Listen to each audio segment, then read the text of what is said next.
Hi, my name is Kathleen Hamilton, and I am the author of Terralepus and the Terralepus book series. And the third book I'm going to talk about today is, which I didn't show the last book, Terralepus Love and Fidelity. And it is illustrated by Christine Faith Hamilton, and starts off with Cora and Greg. They are 16 and they are in love. Greg's mother, Dolores, has decided that he should start looking into colleges hours away from their home and from Cora. Cupid is an introverted rabbit, and he befriends the youngest Duncan, Lilly. As they grow closer, he learns about his unique situation, that he is a Cupid just like his grandfather. And with his ability to enhance love, he does it with his arrow of light. He finds himself and he learns to make friends. All right, so we're going to read chapter 5. All right. Jackie was still shaken when she showed up to work. Jasmine and Hershey saw her, and Jasmine pulled her into the office to talk.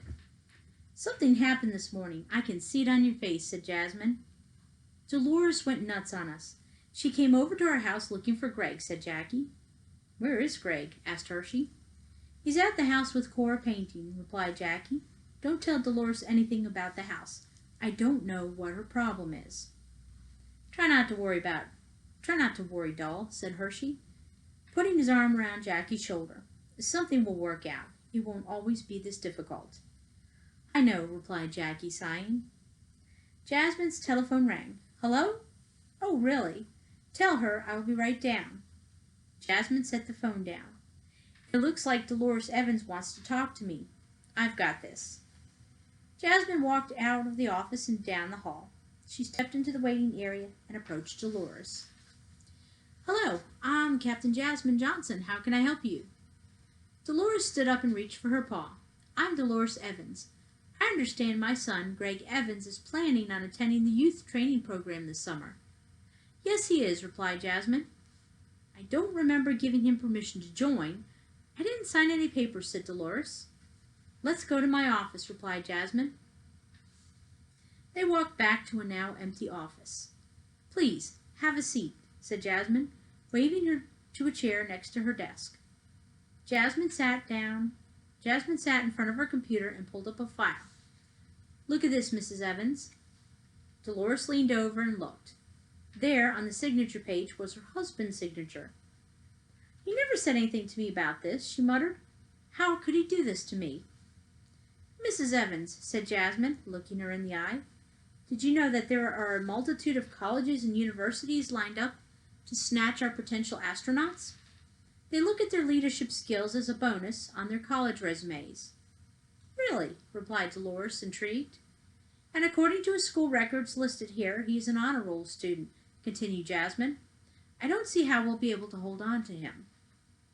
"This does have merit," said Dolores thoughtfully. "I do appreciate you explaining this to me. Thank you." She stood up to leave. "You have a wonderful day," said Jasmine, standing up and grabbing her paw. Dolores shook her paw before leaving. Jasmine stuck her head in Jackie's door. "We still have Greg." "Thank you," replied Jackie. Jackie sat there and filled out her paperwork. Lieutenant Forrester poked his head in the door. "Commander, the ships are ready to go out." "Thank you, Lieutenant," she replied. Jackie stood up and walked out with Lieutenant Forrester. "Let me know when danger brings its forces within 10 light years of us. She paused. "I'll get the children ready." Lieutenant Forrester looked at her. "They are more than ready and capable of defending us." "I know," she replied. "They're still my children." They headed outside and Lieutenant Forrester boarded one of the vessels. The ships would be in space for a couple of months, waiting to defend Terralepus. Jackie watched as each of the 20 ships took off. She sighed and looked over as Felicity walked towards her. "They're waiting for them, aren't they?" said Felicity, nodding towards the direction in which they took off. "Yes," replied Jackie. Jackie looked at Felicity in her uniform. Her feathers were starting to grow back. "I had to modify the shirt," said Felicity. I see, replied Jackie, looking at the two slits in the back. Jackie and Felicity felt a sudden breeze. They turned around and saw Sergeant Leopold walking in the opposite direction. Felicity moved a pebble off of the ground, and it flew over to Leopold's head and plunked him. He turned around to look at a grinning feline. He raised his paw to his chin and pointed at her. Muddy water from a puddle rose up and smacked Felicity right in the middle of her shirt. She huffed in exasperation as Sergeant Leopold grinned back. Felicity's arms started to rise, and the wind picked up around her, dirt and debris spinning all around. She put her paws on her hips, and the wind stopped, dropping everything it had spun. Felicity slowly walked over to Leopold, who was trying to suppress his grin. Sergeant, purred Felicity, I just put this clean, beautiful shirt on, and you. She wrapped her tail around his legs as she slowly walked around him. You had the audacity to soil it. She leaned in and whispered in a sultry voice, What are you going to do to remedy this? Sergeant Leopold looked at her nose to nose. He raised his paw up and put his finger under her chin and wiggled it. Her eyes grew wide as she realized what he had done. Water from the lake poured over the both of them. That should get the mud out, replied Sergeant Leopold. He started laughing as she grabbed him by the shoulders and threw him to the ground. He pulled Felicity down with him and she landed in the mud. I cannot believe you just did that, she replied, grabbing handfuls of mud and throwing it at the laughing fox. He dodged the mud a couple of times but received the rest. After Felicity became tired of grabbing mud, she looked at herself. Sergeant Leopold, covered in mud, was still lying on the ground.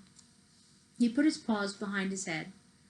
I haven't had this much fun in years, he said to Felicity. Why are you picking on me? She asked. You're extremely good at atomic manipulation, Sergeant Leopold replied. So are the children, replied Felicity, trying to wipe the mud out of her hair. Yes, but I can't do this with the children. Their mother would kill me, he replied. I could kill you, replied Felicity, her emerald green eyes glowing. But you didn't, he said, smiling. Sergeant Leopold stopped and they both looked at Jackie, who was standing there with her mouth open, a funny look on her face. Okay, she said finally. I'm going back to my office. Please don't destroy this place. Jackie walked away. Felicity stood up and started to walk away. Leopold stood up and walked with her. She let herself into her room and walked over to the shower and stood in it. Felicity let the water wash the mud off of her and her clothes before stepping out and getting showered and changed. It had been a long time since she had done atomic manipulation, and he was up for the challenge, and she felt free to do it, but she had to keep herself in check so she wouldn't get carried away. Felicity heard thump, thump, thump from her wall. She looked over at the wall. Sergeant Leopold. What now? After a moment he did it again. Thump, thump, thump. She reached over and thumped the wall twice. That seemed to pacify him as the thumping ceased. Felicity sat on the edge of her bed and dried her hair. Then she stood up and looked in the mirror. Her black hair touched her shoulders in waves. She pushed it back and then turned to leave her room. Once out, Felicity shut the door and turned towards the exit. There she saw Sergeant Leopold leaving his room. He looked at her. You clean up well, he said. Felicity raised her eyebrows. And so do you. How long has it been? About a month? Sergeant Leopold's eyebrows went down. 2, maybe 3. Felicity looked at him and grinned. They walked out towards the cafeteria. Greg and Cora stood back and looked at the work they had accomplished. They had painted the walls in the living room, and now they had to let it dry. I like it, said Cora. I do too, replied Greg. They went to the kitchen to wash up. So what do you want to do now? Asked Greg. Let's just sit in the truck and listen to some music, replied Cora. Okay, he replied with a smile. They went outside and got into the truck.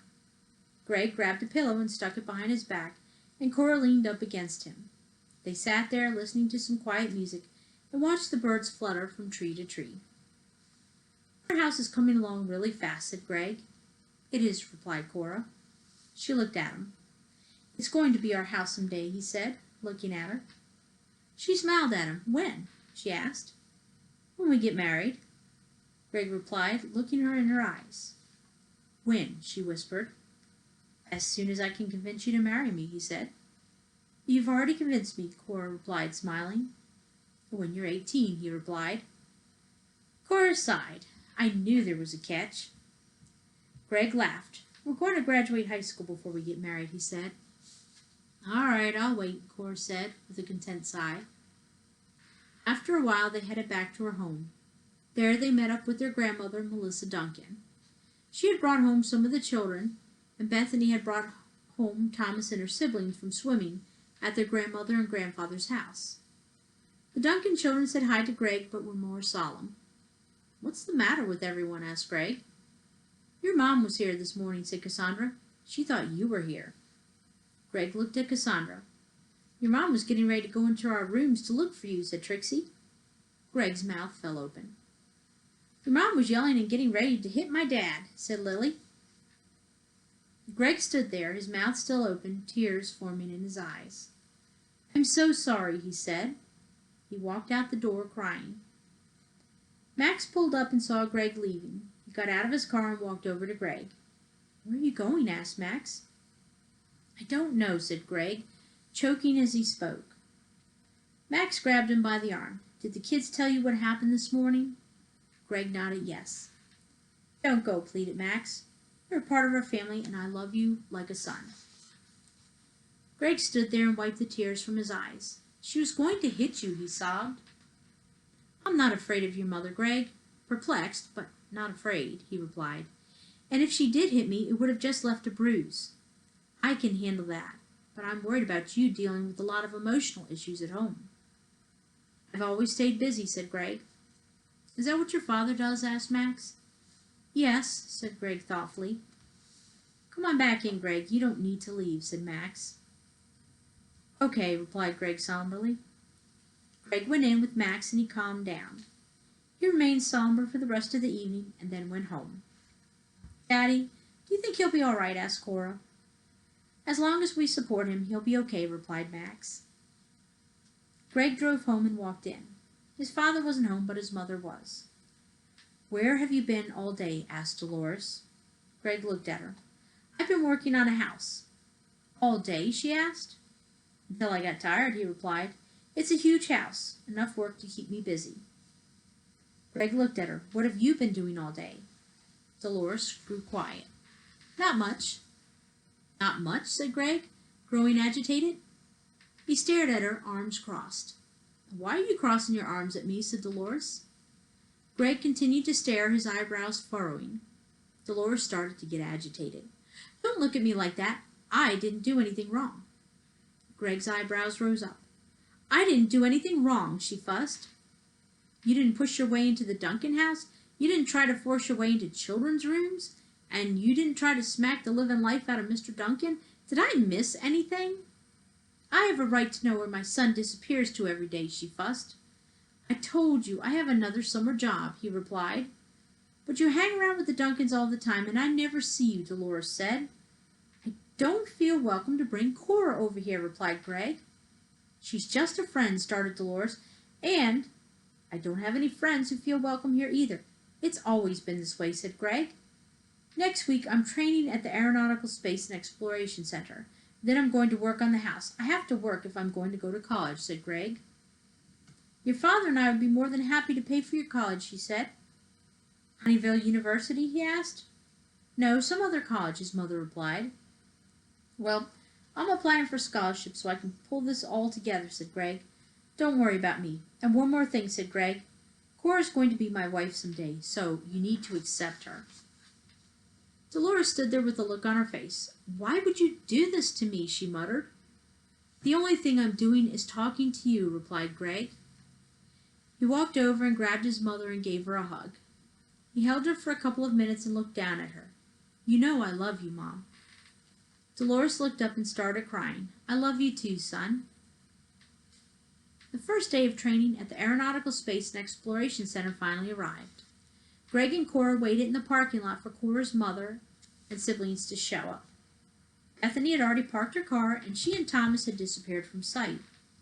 Moments later, Jackie's van pulled up, and she and the kids got out. Greg got out of the truck and walked over to Bethany's car and rapped on the door. Bethany poked her head up. "It's time," she said to Thomas, who struggled to sit up. "Come on," she called, stepping out. "Let me catch my breath," he replied. Thomas looked out the window and saw Bethany was walking with the others. "Oh, for goodness sake," he muttered, opening the door and stepping out. He caught up with the group. Everyone went inside the building and headed towards a classroom. As they took their seats, more teenagers arrived. Cupid was the first. He walked in and eyed Lilly, his eyes growing wide. Lilly saw him and waved at him to come over, but he just stood there staring. She finally stood up and went over to Cupid, practically pulling him by the paw. "Come on," she said. "You can sit by me." Cupid stared at her as he sat down. Harold, William, and Gloria walked in. Cora and Bethany recognized them from high school. Soon they were busy chatting until Jackie came in. "Good morning, everyone, and welcome to the Aeronautical Space and Exploration Center," said Jackie. "Hopefully for the next 8 weeks you will learn about our space program and participate in its activities. Today we're going to take a tour and let you test our jetpacks, and some of you will get to stretch your wings." Her children smiled. Jackie led them outside and they walked from building to building, as she explained what each section was for and how they monitored things in space. She explained about their distant neighbors on different planets and how they tried to get along with one another. They walked over to the spaceships and she took them inside one for a tour of the ship. She explained how they were run and how an astronaut was expected to relay communication back to their base. Once outside, she walked past the interstellar Galaxy 1 and paused. Jackie smiled and continued walking towards the smaller spaceships. Jackie walked the group over to the building where Jasmine was waiting. Jasmine and Jackie helped each rabbit to put on their jetpack. They stepped outside when they were done.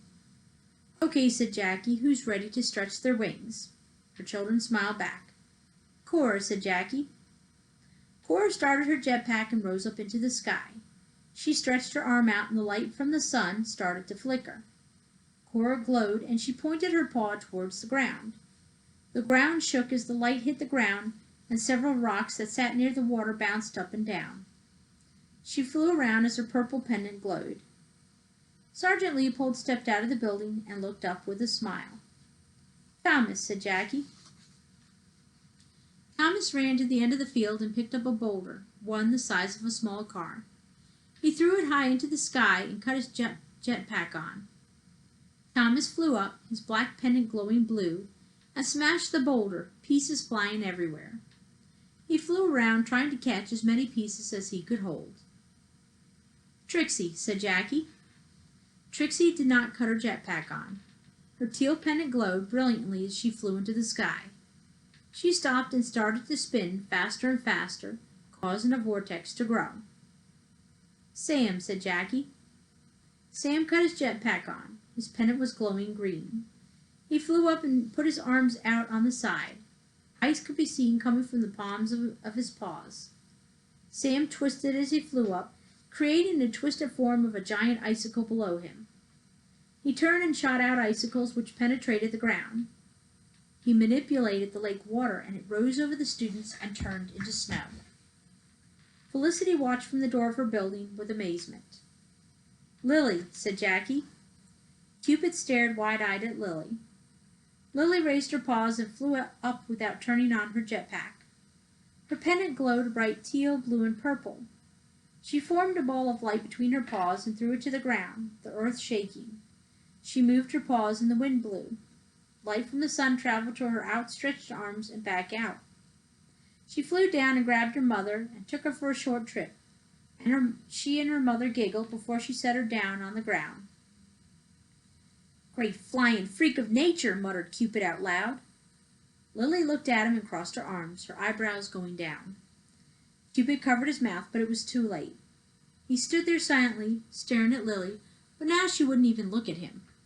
The rest of Jackie's children came down. "I'm going to pair everyone so that you have one person with experience," said Jackie.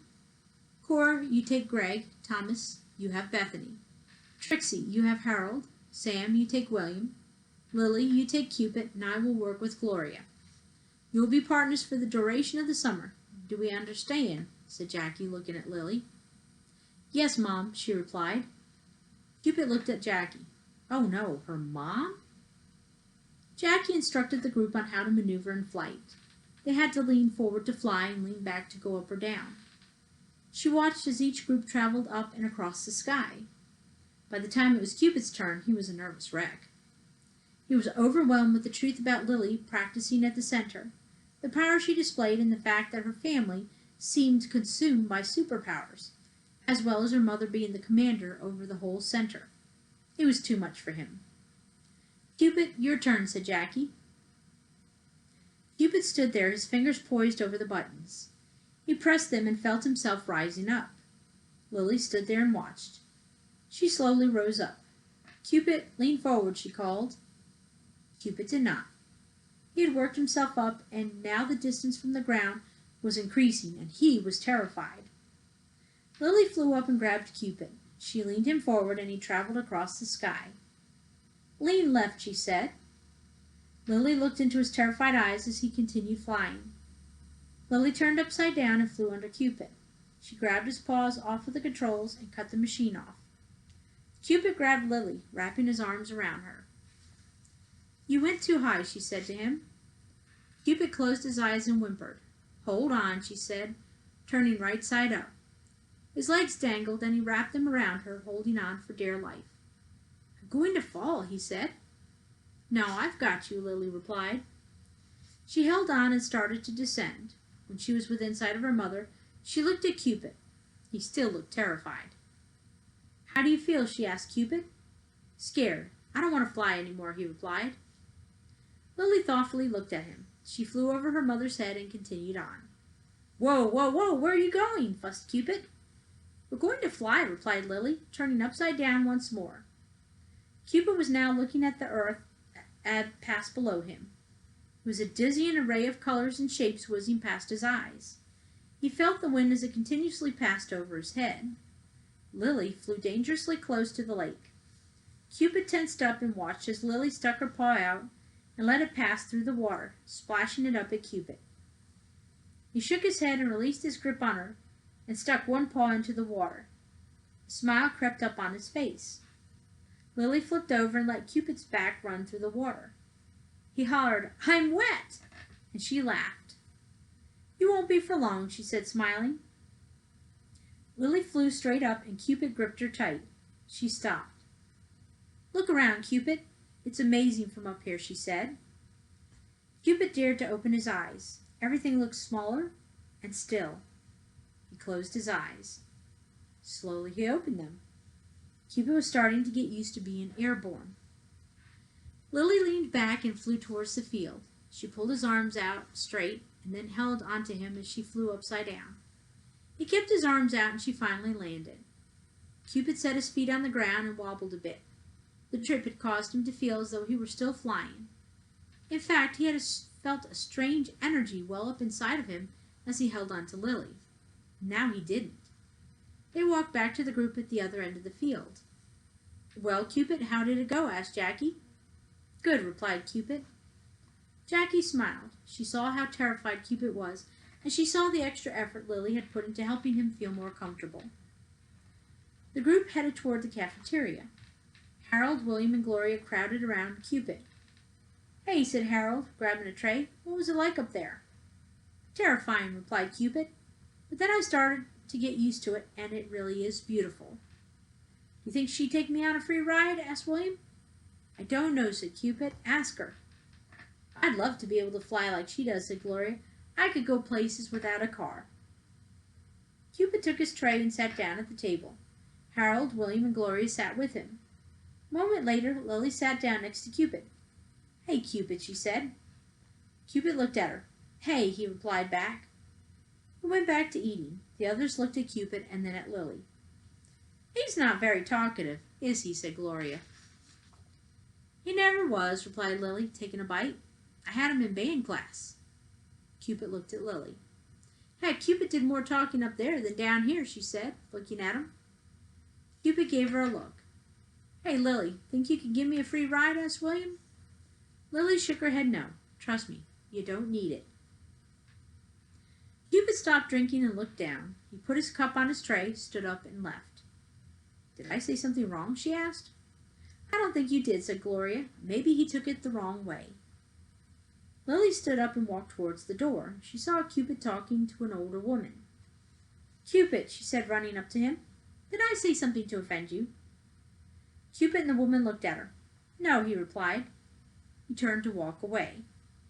Cupid, said the woman, aren't you going to introduce us?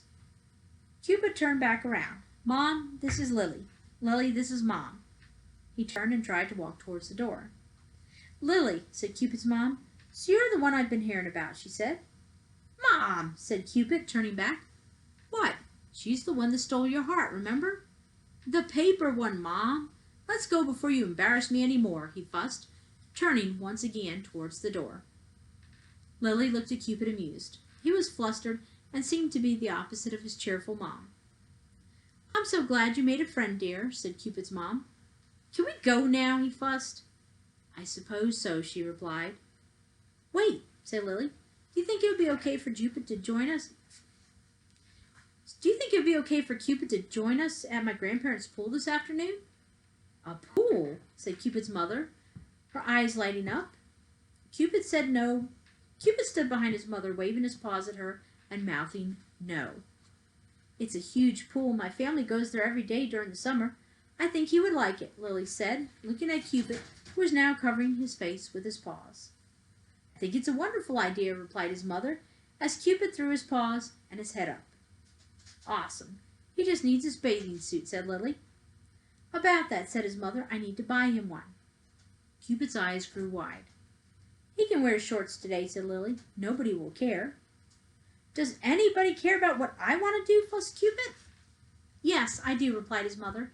Go make friends. Do you want me to drive him over? I think he'd prefer to fly. Cupid started to hyperventilate.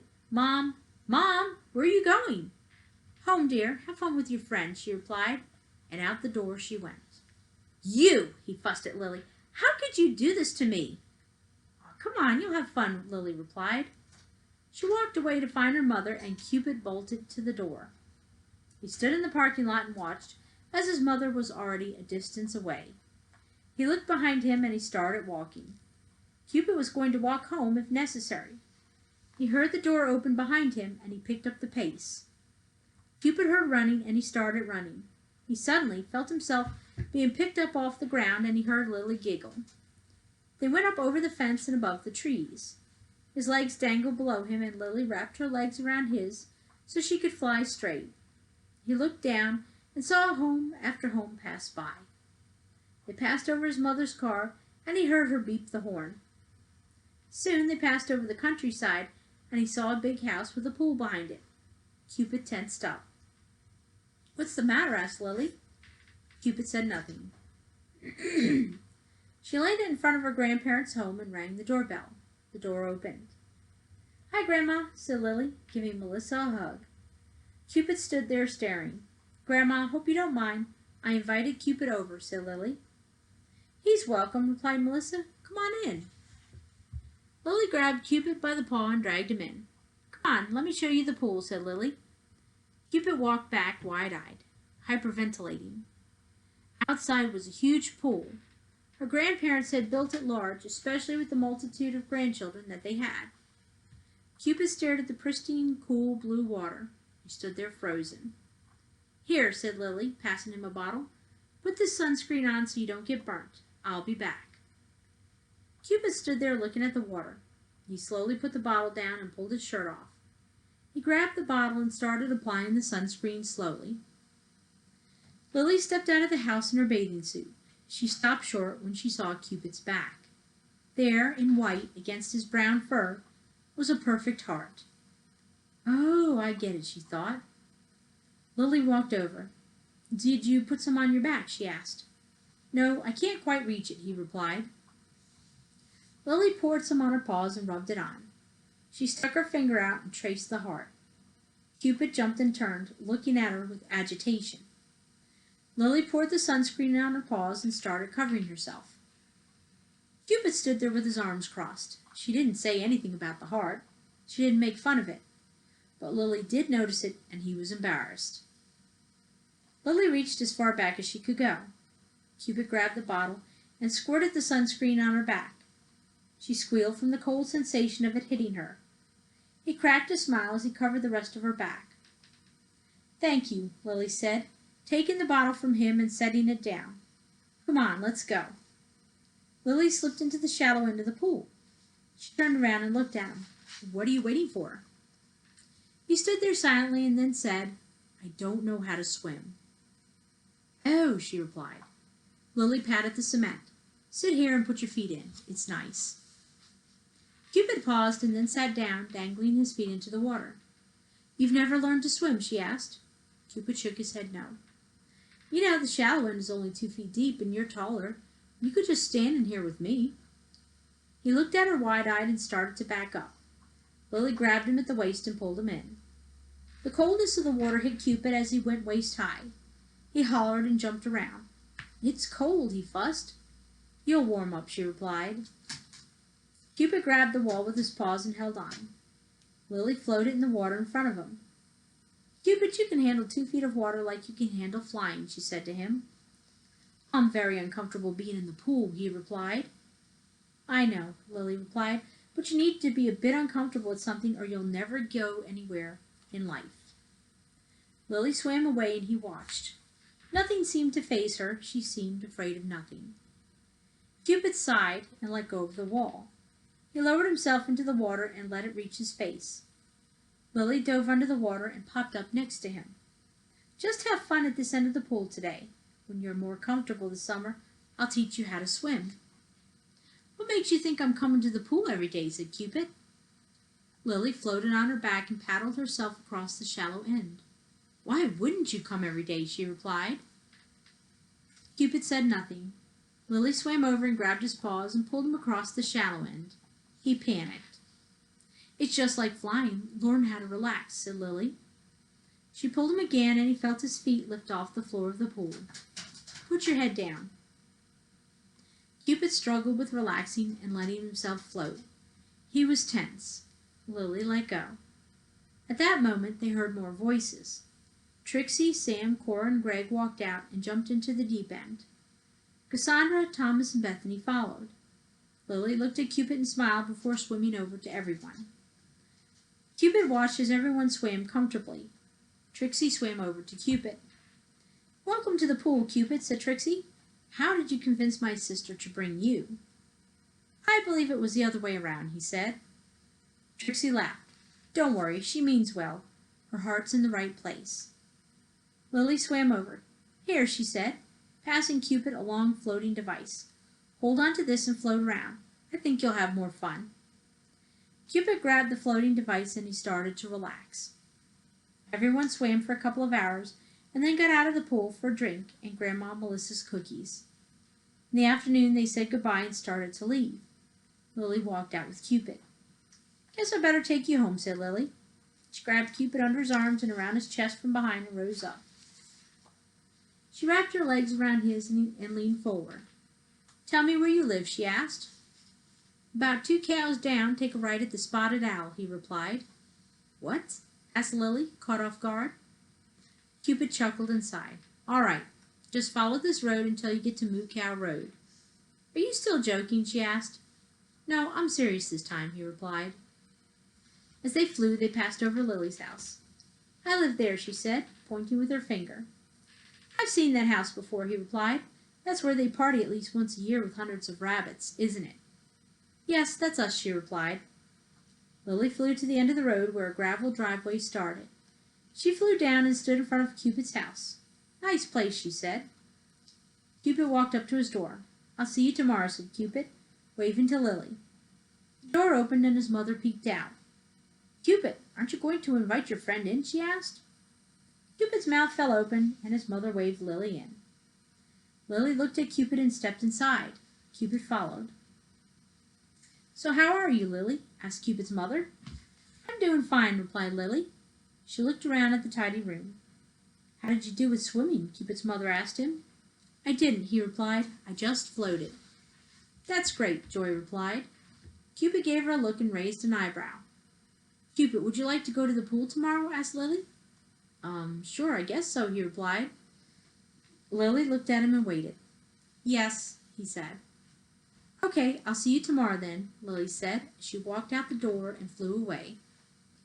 Cupid's mother watched her leave and then shut the door, quickly walking over to Cupid. Well, she said excitedly, how was everything? Cupid looked at her. Terrifying. I'm tired. I'm going to bed. It's only 5 in the afternoon, replied Joy, following him to his room. Look, Mom, said Cupid, turning round, I've never been so terrified in all my life of a girl until I met Lily. She had me flying for over an hour and soaking in a pool for over 2 hours. She's strong, she can throw lightning bolts come out of her, she controls the wind, and she can fly. And, on top of that, Lily's very good at manipulating my mother into agreeing to fly me out to a pool. Heck, the kids at school are scared she might do something to them.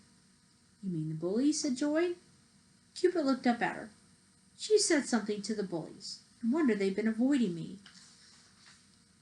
You don't need to be bullied, replied Joy. You need to be respected. Maybe that's all Lily wanted for you, to be respected. I suppose, said Cupid. Well, good night, he said, shutting the bedroom door.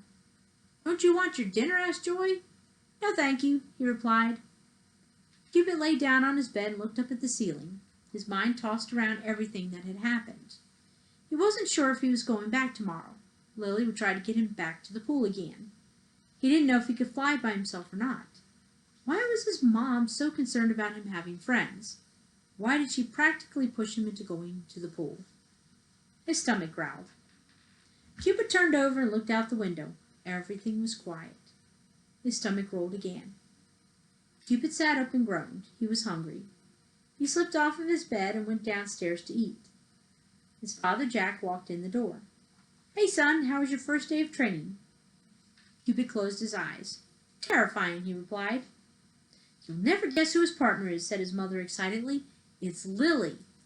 Jack got excited. Oh, wow, he replied. Lilly Duncan? Yes, and she invited him to the family pool.